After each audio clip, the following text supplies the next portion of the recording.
ये काम अपनी औलाद के सामने मत करना, आपके बच्चे कभी नहीं बिगड़ेंगे। गाय और बंदर का संवाद। एक बार एक आदमी अपनी बूढ़ी गाय को जंगल में छोड़ गया। बेचारी गाय बहुत बूढ़ी हो चुकी थी, उससे राह भी ठीक से नहीं चली जा रही थी। थक हार कर वो एक पेड़ के नीचे बैठकर रोने लगी। उसी पेड़ पर एक बंदर बैठा हुआ था। गाय को रोता देखकर बंदर ने पूछा, हे गाय बहन, तुम्हें क्या दुख है? तुम इस पेड़ के नीचे बैठी क्यों रो रही हो? कृपया अपनी परेशानी मुझे बताइए, हो सकता है कि मैं आपकी कुछ मदद कर सकूं। बंदर के पूछने पर गाय ने बताया, हे बंदर भाई, तुम मेरी क्या मदद करोगे? इस धरती पर समस्त योनियों में श्रेष्ठ कहलाने वाला मनुष्य जब मेरा दुख दूर नहीं कर सका, तो तुम क्या मेरी मदद करोगे? वो मेरे बुढ़ापे में भी सहारा नहीं बन सका।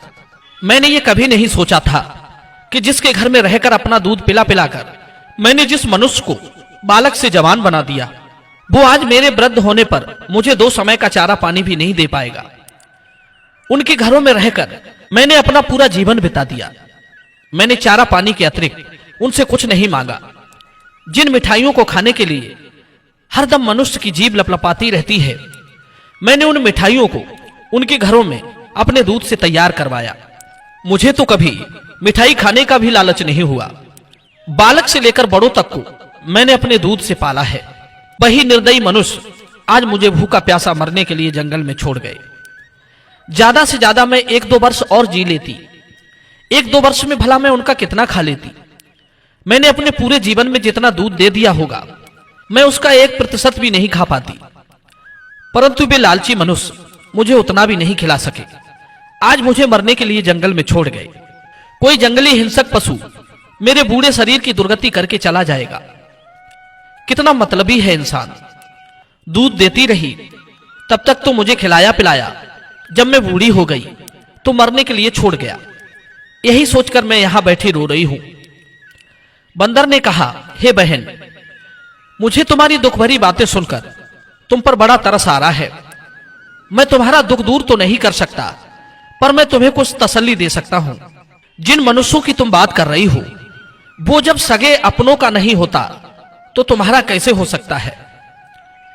मैं तुम्हें एक कहानी सुनाता हूं, ध्यान देकर सुनो कि मनुष्य कितना खुदगर्ज है। वो तुम्हें इस कहानी से पता चल जाएगा। किसी गांव में एक किसान दंपत्ति रहते थे। उनका एक इकलौता बेटा था। मेहनत मजदूरी करके उन्होंने अपने बेटे को पढ़ाया लिखाया। पढ़ लिख कर वो किसी शहर में जाकर अच्छी नौकरी करने लगा। वहीं रहकर उसने एक सुंदर लड़की से अपना विवाह कर लिया। उसका एक 5 वर्ष का बेटा था। लड़का अपनी पत्नी और बेटे के साथ बड़े आनंद से रह रहा था। गांव से आए कई वर्ष बीत चुके थे। गांव में बूढ़े माता पिता उसका इंतजार कर रहे थे, पर वो तो मानो माता पिता को भूल ही चुका था। परंतु बूढ़े माता पिता को अपने बेटे की हरदम फिक्र रहती थी। एक दिन बूढ़े माता पिता ने सोचा कि बेटे को देखे बिना एक लंबा अरसा गुजर गया है, वो तो यहां आता नहीं, क्यों ना हम ही उसके पास चले जाएं। यही सोचकर वे दोनों वृद्ध पति और पत्नी बेटे से मिलने शहर में उनके पास पहुंच गए। उम्र के उस पड़ाव में वे बहुत कमजोर हो गए थे। आंखों से ठीक से दिखाई नहीं देता था। हाथ पैरों में भी अब उतनी शक्ति नहीं थी। अक्सर खाते पीते उनके हाथ पैर कांप जाया करते थे। बेटे से मिलने की खुशी में मानो उनके हाथ पैरों में नई शक्ति का संचार हो गया था। वे अपने बेटे और उसकी पत्नी और पोते से मिलकर बहुत खुश हुए। दोनों वृद्ध अपने बेटे और पोते के साथ वहीं रहने लगे। कुछ दिनों तक तो बेटे और उसकी पत्नी का व्यवहार ठीक रहा, परंतु जैसे जैसे कुछ दिन व्यतीत हुए तो बेटे की पत्नी उनसे चिढ़ने लगी। वे दोनों अब उसे बोझ लगने लगे थे। कब तक उनके परहेज का भोजन बनाती, उनके झूठे बर्तन धोना, उनके मैले कुचैले वस्त्र धोना उसे बहुत हड़ता था। उसे सबसे अधिक परेशानी इस बात से होती थी कि जब भी वे भोजन करते थे तो उनके हाथ कांपने के कारण कुछ न कुछ फर्श पर गिर जाता था। कभी दूध छलक जाता था, कभी दाल तो कभी सब्जी उनके हाथों से गिर जाती थी, जिसके कारण फर्श और टेबल गंदी हो जाती थी। उनके इस बर्ताव से बेटा और उसकी पत्नी उनसे नफरत करने लगे। पत्नी ने पति को समझाया, देखो बहुत हो गया, अब मैं नहीं सह सकती, मैं तुम्हारे झूठे बर्तन और कपड़े धोऊं, ऊपर से तुम्हारे माता पिता भी गंदगी करते रहते हैं। मुझसे ये सब नहीं होगा। या तो इनकी कुछ अलग व्यवस्था कर दूं, वरना मैं तुम्हें इनके द्वारा की गई गंदगी में ही बैठाकर भोजन कराऊंगी। मुझसे ये बार बार सफाई नहीं होगी। पति ने कहा, प्रिय तुम चिंता ना करो, मैं अभी इनकी कुछ व्यवस्था किए देता हूं। इतना कहकर लड़का शहर को चला गया और कुछ प्लास्टिक के बर्तन खरीद लाया और घर के ही एक कोने में उन बूढ़े माता पिता की व्यवस्था कर दी और उन्हीं प्लास्टिक के बर्तनों में खाना परोस दिया जाता था। वे स्वयं उल्टा सीधा जैसा धो पाते धो लेते, वरना उन्हीं झूठे बर्तनों में उन्हें खाना परोस दिया जाता था। जैसे हम अपने घर में किसी पालतू कुत्ते को अलग बर्तन में भोजन देते हैं, ठीक उसी प्रकार उनके बर्तन थे, जिन्हें ना कभी धोया जाता, ना उनके नीचे साफ सफाई की जाती। वे दोनों वृद्ध माता पिता कोने में बैठकर चुपचाप भोजन कर लेते। बेटा और बहू के इस बर्ताव से उनकी आंखों में आंसू आ जाते। फिर भी उन दोनों पर कोई फर्क नहीं पड़ता। यदि उनसे कुछ काम बिगड़ जाता तो हजारों गालियां सुना डालते। माता पिता का इस तरह का व्यवहार उनके 5 वर्ष के बेटे को अच्छा नहीं लगा। वो चुपचाप ये सब देखता रहता था। एक दिन लड़के ने अपने माता पिता से पूछा कि पिताजी, मुझे ये बताओ, दादा दादी के बर्तन हमारे बर्तनों से अलग क्यों हैं? लड़के की मां ने उत्तर दिया, बेटे, दादा दादी बूढ़े हो गए हैं। बुढ़ापे में उनके शरीर से दुर्गंध आती है।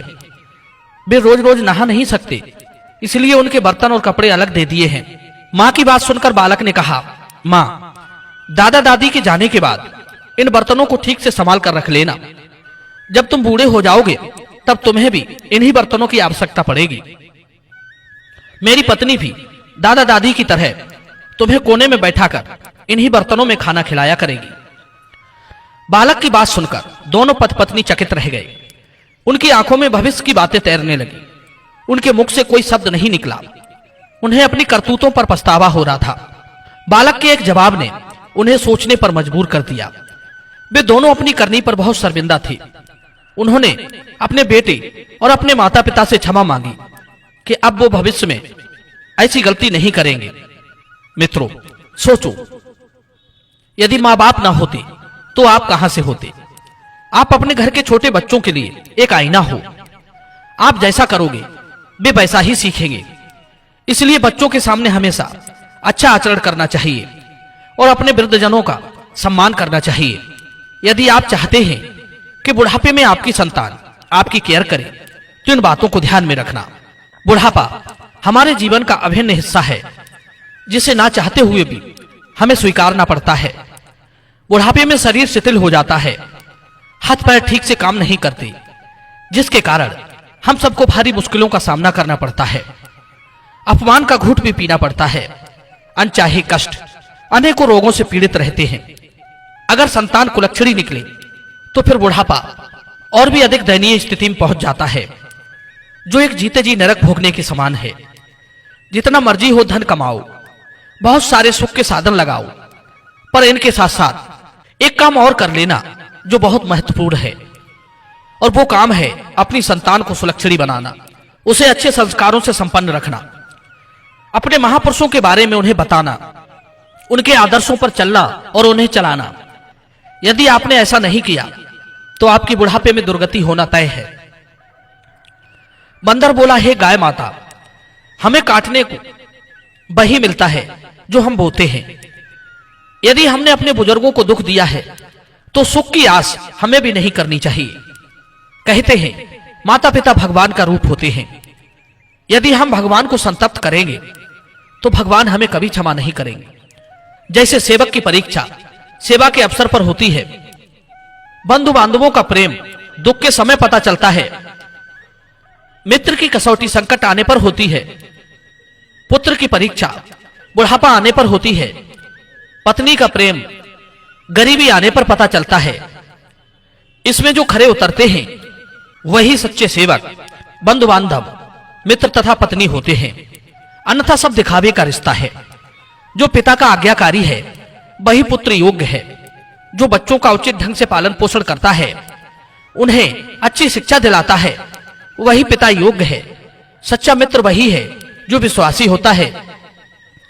पत्नी वही अच्छी होती है जो पति का अनुसरण करे, पति वही योग्य है जो धर्म अनुसार पत्नी के प्रति अपने कर्तव्य का निर्वहन करे, अन्यथा सब बेकार है। बंदर बोला, हे गाय बहन, ये अच्छा काम माता पिता को अपनी औलाद के सामने नहीं करने चाहिए। पहला, माता पिता, भाई बहन और गुरुजनों का अपमान बच्चों के सामने नहीं करना चाहिए। दूसरा, बच्चों के सामने विलासिता के काम ना करें, जैसे अश्लील चित्र देखना, अपनी स्त्री से प्रेम प्रसंग, अपने गुप्तांगों का प्रदर्शन। नंबर 3, बच्चों के सामने गाली गलौज ना करें। परिवार के किसी भी सदस्य से नाराजगी या लड़ाई झगड़ा हो जाए तो भाषा की मर्यादा को ध्यान में रखें। जिस घर में लोग गालियां देकर संबोधित करते हैं, उस घर के बच्चे भी गाली देना सीख जाते हैं। नंबर 4, किसी का नाम ना बिगाड़े। भले ही कोई बालक हो, उसका भी नाम सभ्यता से लेना चाहिए। नंबर 5, बच्चों के सामने किसी शस्त्र, बंदूक, तमंचा आदि का प्रदर्शन ना करें। किसी को मारने पीटने की बात ना करें। बच्चों को यह ना जताएं कि आप कितने पावरफुल हैं, वरना उनमें बचपन से ही दूसरों पर रौब झाड़ने की आदत बन जाएगी। नंबर 6, बच्चों के सामने अपने धन को उजागर ना करें। उन्हें जब आपके धन के बारे में पता लग जाता है तो उनका ध्यान शिक्षा दीक्षा में कम, बाजारों में अधिक रहता है। बंदर बोला, हे गाय माता, जो इंसान अपनों का नहीं हुआ वो तुम्हारा क्या होगा। बंदर की बात सुनकर गाय माता अपना दुखड़ा भूल गई और भगवान पर विश्वास करके जंगल में रहने लगी। मित्रों, इस कहानी से आपने कुछ सीख ली हो तो वीडियो को लाइक करना और कमेंट में जरूर बताना। मिलते हैं अगली बार नई चर्चा में, नई वीडियो में। आप सभी का बहुत बहुत धन्यवाद। जय श्री कृष्ण।